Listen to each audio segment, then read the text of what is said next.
நடைபெறுவதும் அவர்களுக்கு எப்படி வயிற்றெரிச்சலை கலப்பாமல் இருக்கும்.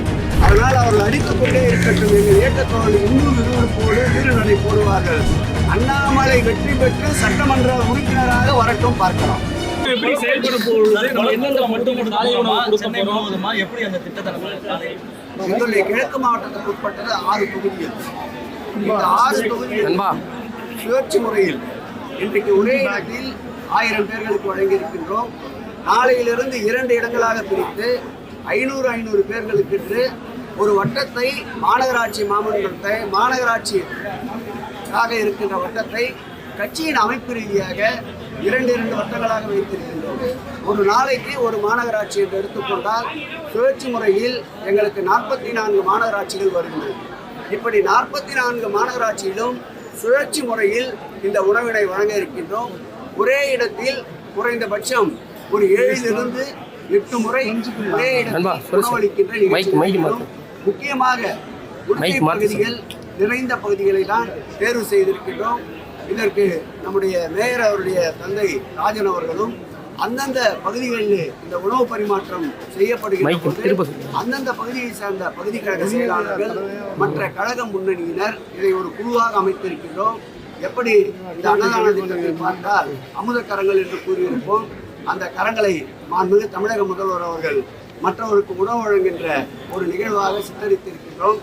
அந்த வகையில் அனைத்து கரங்களும் ஒன்றிணைந்து இந்த திட்டத்தை செயல்படுத்தி காட்டுவோம்.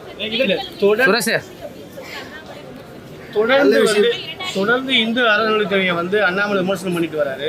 பாஜக தமிழ்நாட்டில் ஆட்சிக்கு வந்தால் நிச்சயமாக இந்து அறநிலையத்துறை ரத்து செய்யப்படும், கோயிலோட வருமானத்தை சீரழிக்கிறாங்க அப்படின்னு சொல்றாரு. அது குற்றச்சாட்டுக்கு உங்களை பதில். நாளுக்கு நாள் திருக்கோயிலுடைய பக்தர்கள் எண்ணிக்கை கூடுவதும், நாளுக்கு நாள் பக்தர்களுடைய தேவைகளை அடிப்படை தேவைகளை நிறைவேற்றுவதும், எங்கு பார்த்தாலும் குடமுழுக்குகளால் தேவாரம், திருவாசகம், மணியோசை, தூபதீப ஆராதனை நடைபெறுவதும் அவர்களுக்கு எப்படி வயிற்றெரிச்சலை கலப்பாமல் இருக்கும். ஆகவே அண்ணாமலை போன்றவர்கள் ஆன்மீகத்தை வைத்து அரசியல் நடத்தலாம் என்று எண்ணியவர்கள் இன்றைக்கு ஆன்மீகத்தை வைத்து அரசியல் நடத்துவதற்கு இடமில்லை என்பதால் இது போன்ற சொற்றொடர்களை தொடர்ந்து அவர்கள் பயன்படுத்திக் கொண்டுதான் இருப்பார்கள்.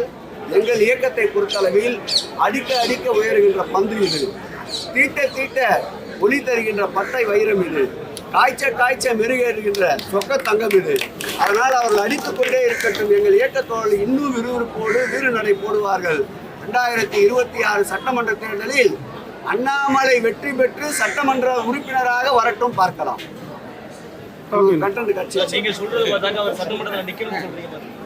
ஏற்கனவே நின்றுருக்காருல்ல, இதுவரை நிற்கவே இல்லைன்னா பரவாயில்ல, கூப்பிடலாம், வாங்க வாங்க வர சொல்லுங்க, தயாராக இருக்கின்றோம்.